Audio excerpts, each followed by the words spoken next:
Okay, so what I said in my last video was I was watching this show from Wham City Comedy called Cry of Mann. Holy shit, I just saw it and I forgot what it was called. And it was really cool and artsy and like avant-garde. Oh shit, I'm wearing makeup. God damn it. It was really cool, artsy, and avant-garde. This is why I don't wear makeup for videos, because I fidget too much. But and it was really cool because people would call in and interact with the characters live. You know, like hi, so and so, don't open that door because there's a killer on the other side. Like that kind of shit. It was really cool. But it was, like I said, it was really avant-garde, so it was kind of hard to figure out what was going on, which is the way Wham City kind of does things. They're really artsy-fartsy, which is kind of right up my alley. And I love symbolism, and I love poetic words, and some of the monologues I had was like, holy crap, that is some good writing right there. Like, the words just flowed, you know? I love words. But I had an experience, and the one who basically alerted me to that, oh, my tiara's coming up! The one who basically alerted me to that was, I started following Nick Nocturne on Twitter, because I figured he'd be the Halloween guru, man, cat. And, he was talking about it. And he did a stream where he talked about it in his perspective. And I had a completely different experience than him. And I just wanted to share that. My experience of the Cry of Mann was comfort.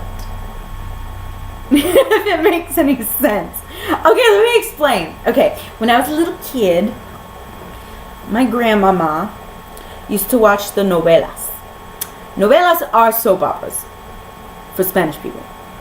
And at that age, I kind of spoke Spanish, but broken Spanish. Like, now I only speak Spanish if I have, like, tequila inside of me. But, and she would also watch English soap operas. And I would watch these shows with my grandma, not knowing what the fuck was going on, because I was a kid. I didn't know what an affair was. I didn't know what embezzlement was. I didn't know what all of these big grown-up concepts was. But I could kind of piece together what was happening just from watching the emotions, the raw emotions and the raw performance of the actors. And I would get emotionally invested, and I'd be like, okay, so that guy's a bad guy. He's being mean to her. I don't know why, but he is. And then she's being mean to that other lady. Ooh, she better not be mean to that other lady, because that other lady was talking to the bad guy. They're gonna get her. You know, and that was like my child's understanding what happened. And I would see movies like that too. And that's kind of what The Cry of Mann was like for me. Because these people were talking about things that I didn't understand. I didn't understand what Troll Day was. I didn't understand why they all said that they talked the way they talked. They all seemed to talk in symbols and stuff like that. And it reminded me of when I was a little girl watching those old soap operas.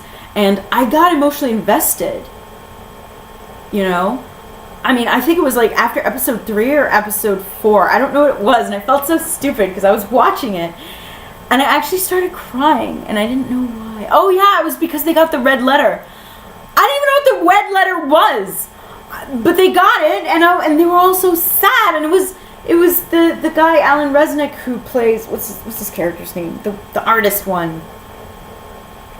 Yeah, his character had a name.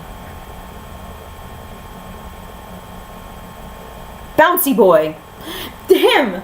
The beard guy. You know, he had his art show and he was all excited, and then he was trying to share with everybody, and everybody got freaked out because it was an orange phone, and it's like, okay, well, I don't know why they're freaking out. But I felt like a kid watching a grown-up show. I felt like the stuff that they were talking about was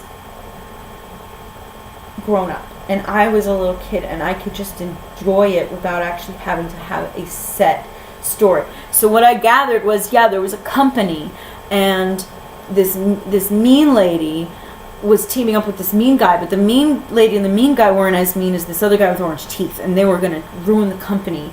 But I don't know why.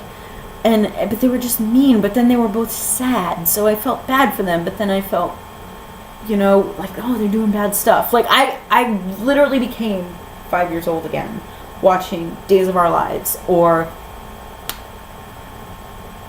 El Cuerpo de Deseo, which is another one my grandma used to watch. You know what I mean? So I enjoyed that experience because it kind of had a very comforting, nostalgic feel of, I don't need to know the grown-up things that are going on in this, but I can still feel invested in these characters, and I can still feel like I'm a part of the story. Especially because you could call in, of course, because I'm Little Miss Susie Come Lately. I didn't even know any of this shit was going on, so I would have called in like totally. I would have been obsessively calling in. But I saw it all after the fact. But yeah, so that's my take on it. My take on it is the word salad that these people were saying that was actual poetry comforted me. I think that I tend to be comforted by the nonsensical. I don't know why, but I loved it. Alan Resnick is adorable. He's just a furry little fur ball of cute. And that gorgeous lady with the hair, like, she was just Norma Desmond. And my favorite character was Agent Martinez, because she reminded me of this wind-up toy I used to have as a kid. This little wind-up toy that would walk. And it was so cute. And I was like, oh my god, you're adorable. You are my wind-ups, my little robot guy. You are my little robot guy. Only you're a girl, and you're a lesbian, which is cute too. I loved it. So yeah. Maybe it takes somebody who's slightly mentally like me to feel comfort in a show like that. I don't know. Whatever. I'm done talking. Bye.